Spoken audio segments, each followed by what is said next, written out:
នាវាដឹកប្រេងវេណេស៊ុយអេឡាត្រូវបាននាំយកមកសហរដ្ឋអាមេរិកខណៈដែលសេតវិមានកំពុងពិចារណាលើការរឹបអូសបន្ថែមទៀត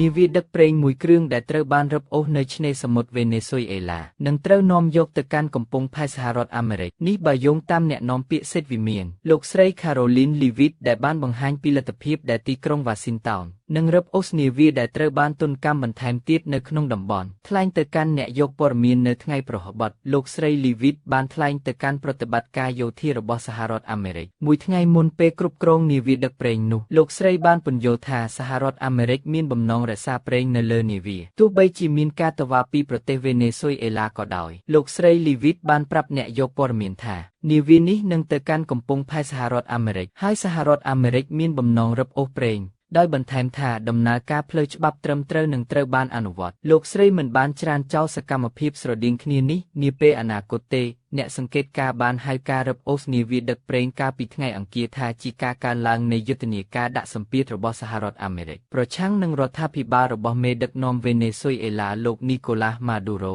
លោក Leavitt បានមានប្រសាសន៍ថាយើងនឹងមិនឈរមើលនាវាដែលត្រូវបានអនុម័តឲ្យឆ្លងកាត់សមុទ្រដោយដឹកប្រេងក្នុងទីផ្សាររងឹតនោះទេដែលប្រាក់ចំណូលពីវានឹងជំរុញភេរវកម្មគ្រឿងញៀនរបស់របបទុច្ចរិតនិងខុសច្បាប់នៅជុំវិញពិភពលោកទីក្រុង Washington មិនទាន់បានកំណត់អត្តសញ្ញាណនាវាដឹកប្រេងជាផ្លូវការនៅឡើយទេប៉ុន្តែក្រុមហ៊ុនហានិភ័យសមុទ្ររបស់អង់គ្លេស Vanguard បាននិយាយថានាវានេះហាក់ដូចជានាវាដឹកប្រេងឆៅ Skipper នាវាដឹកប្រេងនេះត្រូវបានដាក់ទណ្ឌកម្មក្នុងឆ្នាំ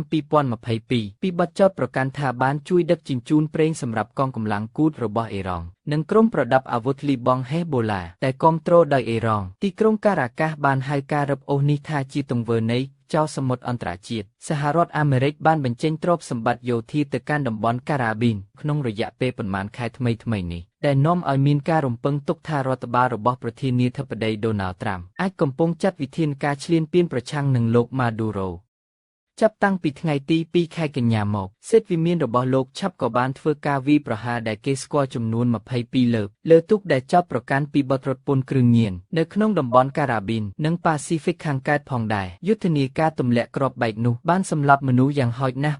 87នាក់ដែលជំរុញឲ្យមានការតវ៉ាជុំវិញការរំលោភបំពានច្បាប់អន្តរជាតិនៅក្នុងការបង្ហាញខ្លួនតាមប្រព័ន្ធផ្សព្វផ្សាយជាច្រើនលើកលោកត្រាំបានគម្រាមបន្តយុទ្ធនាការទម្លាក់គ្រាប់បែកនៅលើដីគោកប្រហែលជានៅក្នុងប្រទេសវេណេស៊ុយអេឡាខ្លួនឯងដើម្បីបញ្ឈប់អ្នកជួញដូរគ្រឿងញៀនតែត្រូវបានចោទប្រកាន់លោកត្រាំបានថ្លែងនៅក្នុងកិច្ចប្រជុំគណៈរដ្ឋមន្ត្រីនៅថ្ងៃទី2ខែធ្នូថាយើងនឹងចាប់ផ្ដើមធ្វើការវាយប្រហារទាំងនោះនៅលើដីគោកផងដែរអ្នកដឹងទេដីគោកងាយស្រួលជាងវាងាយស្រួលជាងហើយយើងដឹងពីផ្លូវដែលពួកគេដើរយើងដឹងអ្វីគ្រប់យ៉ាងអំពីពួកគេយើងដឹងពីកន្លែងដែលពួកគេរស់នៅយើងដឹងពីកន្លែងដែលមនុស្សអាក្រក់រស់នៅហើយយើងនឹងចាប់ផ្ដើមវាឆាប់នេះដែរទោះជាយ៉ាងណាក៏ដោយអ្នកជំនាញបានបដិសេធការអះអាងថាប្រទេសវេណេស៊ុយអេឡាគឺជាប្រភពឈានមុខគេសម្រាប់គ្រឿងញៀនដែលរត់ពន្ធចូលទៅក្នុងសហរដ្ឋអាមេរិកលោក Maduro បាននិយាយថាយុទ្ធនាការដាក់សម្ពាធនេះមានគោលបំណងផ្ដួលរំលំរដ្ឋាភិបាលរបស់គាត់លោកពូទីនបង្ហាញពីសាមគ្គីភាពជាមួយប្រទេសវេណេស៊ុយអេឡា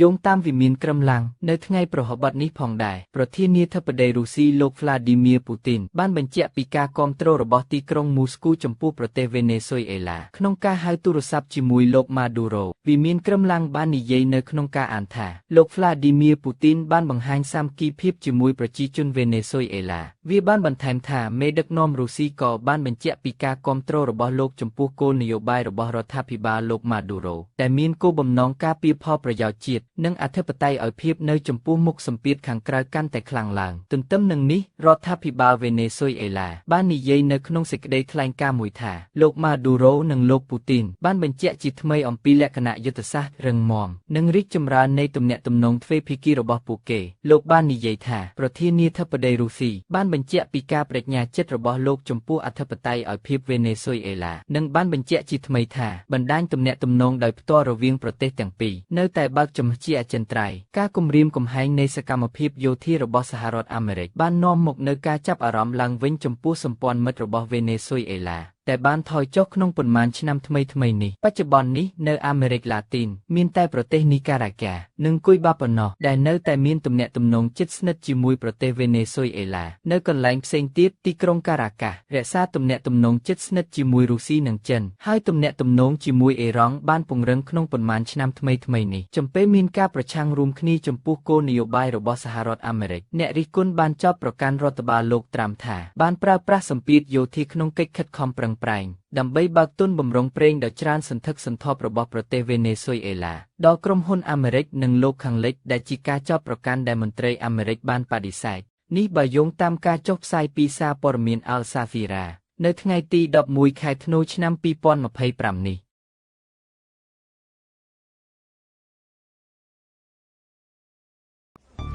វីដេអូបង្ហាញពីចំណាប់ខ្មាំងអ៊ីស្រាអែល6នាក់កំពុងប្រារព្ធពិធីបុណ្យហានូកានៅក្នុងផ្លូវរួមក្រោមដីហ្គាហ្សាជាច្រើនខែមុនពេលពួកគេត្រូវបានសម្លាប់វីដេអូដែលទើបចេញផ្សាយថ្មីបង្ហាញពីចំណាប់ខ្មាំងអ៊ីស្រាអែល6នាក់កំពុងប្រារព្ធពិធីបុណ្យហានូកានៅក្នុងផ្លូវរួមក្រោមដីមួយក្នុងទីក្រុងហ្គាហ្សាជាច្រើនខែមុនពេលពួកគេត្រូវបានសម្លាប់ដោយក្រុមហាម៉ាស់ក្នុងខែសីហាឆ្នាំ2024វីដេអូឃ្លីបពីរបង្ហាញថាម្ចាស់ផ្ទះកំពុងអុជទៀនបណ្ដោះអាសន្ននៅលើមេណូរ៉ាដែលធ្វើពីពែងដែលអាចចោលបានចំណាប់ខ្មាំង Hugo Berpolin Kamel Gate Eden Jerusalem Almog Sarusi Ori Danino និង Alex Lobano និយាយពាក្យជូនពររបស់ជនជាតិយូដាមុនពេលអុជទៀននៅដើមខែធ្នូឆ្នាំ2023នៅក្នុងវីដេអូមួយដែលហាក់ដូចជាមកពីយប់ទី2នៃថ្ងៃឈប់សម្រាក Sarusi ញញឹមដាក់កាមេរ៉ាហើយនិយាយថាឥឡូវនេះវាជាថ្ងៃឈប់សម្រាកនៃពិធីបុណ្យហានូកាសូមជូនពរថ្ងៃឈប់សម្រាកដល់យើងនិងប្រជាជនអ៊ីស្រាអែលទាំងអស់យើងគួរតែប្រារព្ធជារៀងរាល់ឆ្នាំនិងមានសុភមង្គលនិងរីករាយនៃថ្ងៃឈប់សម្រាកនេះយើងនឹងត្រឡប់ទៅផ្ទះវិញដោយសុភមង្គលដ៏អស្ចារ្យហើយត្រឡប់ទៅរកជីវិតធម្មតានិងសប្បាយរីករាយវិញចំណាប់ខ្មាំងទាំង6នាក់នៅក្នុងវីដេអូទាំងនោះត្រូវបានសម្លាប់នៅពេលដែលកងកម្លាំងអ៊ីស្រាអែលខិតជិតដល់ទីតាំងរបស់ពួកគេនេះបើយោងតាមកងកម្លាំងការពារអ៊ីស្រាអែលដែលបាននិយាយនៅពេលនោះថាពួកគេត្រូវបានសម្លាប់យ៉ាងឃោរឃៅដោយភេរវកហាម៉ាស់មួយរយៈពេលខ្លីមុនពេលយើងទៅដល់ពួកគេសកម្មភាពនេះចាត់ទុកជាពេលវេលាដ៏ឈឺចាប់បំផុតមួយនៃសង្គ្រាមសម្រាប់ប្រជាជនអ៊ីស្រាអែលនិងបានបង្កឲ្យមានការខឹងសម្បារថ្មីចំពោះនាយករដ្ឋមន្ត្រីពេញចាមីននេតានយ៉ាហ៊ូចំពោះការបរាជ័យក្នុងការធានាកិច្ចព្រមព្រៀងចំណាប់ខ្មាំងម្ចាស់ផ្ទះ3នាក់ក្នុងចំណោមម្ចាស់ផ្ទះទាំង6នាក់ត្រូវបានគេរំពឹងថានឹងត្រូវបានដោះលែងនៅក្នុងដំណាក់កាលដំបូងនៃកិច្ចព្រមព្រៀងឈប់បាញ់នៅទីបំផុតវីដេអូទាំងនេះដែលចេញផ្សាយដោយវេទិកាចំណាប់ខ្មាំងនិងគ្រួសារដែលបាត់ខ្លួនកាលពីថ្ងៃប្រហ័សផ្ដល់នូវទិដ្ឋភាពមួយអំពីជីវិតរបស់ចំណាប់ខ្មាំងក្នុងអំឡុងពេលដែលពួកគេត្រូវបានចាប់ជាចំណាប់ខ្មាំងវីដេអូទាំងអស់ដែលត្រូវបានចាក់ផ្សាយជាលើកដំបូងដោយ YoVDA របស់ Channel 12ពេញមួយសង្គ្រាមក្រុមហាម៉ាស់បានចេញផ្សាយវីដេអូឃោសនាដែលបង្ហាញពីចំណាប់ខ្មាំងអ៊ីស្រាអែលកំពុងអង្វររដ្ឋាភិបាលអ៊ីស្រាអែលឬប្រធានាធិបតីអាមេរិកដូណាល់ត្រាំឲ្យដោះលែងពួកគេប៉ុន្តែវីដេអូនិងរូបភាពទាំងនេះដែលវេទិកានិយាយថាត្រូវបានថតដោយក្រុមហាម៉ាស់បង្ហាញពីផ្នែកមួយនៃពេលវេលារបស់ម្ចាស់ផ្ទះនៅក្នុងផ្លូវរួមក្រោមដីក្រោមហ្គាហ្សានៅក្នុងវីដេអូខ្លីពីម្ចាស់ផ្ទះមួយចំនួនអាចត្រូវបានគេមើលឃើញពេលកំពុងអង្គុយលេងបៀឬលេងអុកនៅក្នុងវីដេអូមួយទៀតសមាជិកម្នាក់របស់ក្រុមហាម៉ាស់កំពុងដាក់ផ្លែឈើមួយចំនួននៅលើអត្ថរវាងក្រុមវីដេអូមួយបង្ហាញពីម្ចាស់ផ្ទះកំពុងរាប់ថយក្រោយនៅថ្ងៃចូលឆ្នាំថ្មីនៅពេលដែលពួកគេឈានដល់ចំណុច0ពួកគេក្រោកឈរអបគ្នាជាក្រុមខណៈពេលដែលពួកគេនិយាយថាសួស្តីឆ្នាំថ្មីទៅកាន់គ្នាទៅវិញទៅមកម្ចាស់ផ្ទះហាក់ដូចជាសម្រាកនៅក្នុងវីដេអូនៅពេលដែលពួកគេមើលទៅក្នុងកាមេរ៉ាហើយចែករំលែកក្តីសង្ឃឹមរបស់ពួកគេសម្រាប់ការដោះលែងសួស្តីឆ្នាំថ្មីដល់មនុស្សគ្រប់គ្នាគ្រួសារទាំងអស់ប្រជាជនអ៊ីស្រាអែលទាំងអស់ក្រុងយេរូសាឡឹមនិយាយយើងទន្ទឹងរង់ចាំយ៉ាងខ្លាំងដើម្បីត្រឡប់មកផ្ទះវិញលោក Berpolin ដែលជាពលរដ្ឋអាមេរិកកាត់អ៊ីស្រាអែលបានគ្រោះវីដៃដាក់កាមេរ៉ាខណៈពេលដែលគាត់និយាយថាយើងនៅទីនេះមានសុខភាពល្អនៅរស់ពួកគេកំពុងមើលថែយើងមិនអីទេយើងចង់ត្រឡប់ទៅផ្ទះវិញតែឆ្វេងរបស់គាត់ដែលត្រូវបានផ្ទុះដោយផ្នែកនៅក្នុងការវាយប្រហារដោយគ្រាប់បែកដៃនៅថ្ងៃទី7ខែតុលាឆ្នាំ2023អាចមើលឃើញនៅក្នុងវីដេអូនៅក្នុងសេចក្តីថ្លែងការណ៍មួយដែលភ្ជាប់មកជាមួយនឹងការចេញផ្សាយវីដេអូវេទិកានេះបាននិយាយថាក្រុមហាម៉ាស់បានថតវីដេអូទាំងនេះជាការឃោសនាប៉ុន្តែមនុស្សជាតិរបស់បុរសស្រស់ស្អាតទាំង6នាក់បានភ្លឺចែងចាំងតាមរយៈវីដេអូនេះពិភពលោកទាំងមូលត្រូវតែឃើញមនុស្សជាទីស្រឡាញ់របស់យើងនៅក្នុងគ្រាទាំងនេះសាមគ្គីភាពកម្លាំងនិងមនុស្សជាតិរបស់ពួកគេសូម្បីតែនៅក្នុងគ្រាដ៏ខ្មៅងឹតបំផុតក៏ដោយ នេះបើយោងតាមសារព័ត៌មាន CNN ចុះផ្សាយនៅថ្ងៃទី11ខែធ្នូឆ្នាំ2025នេះ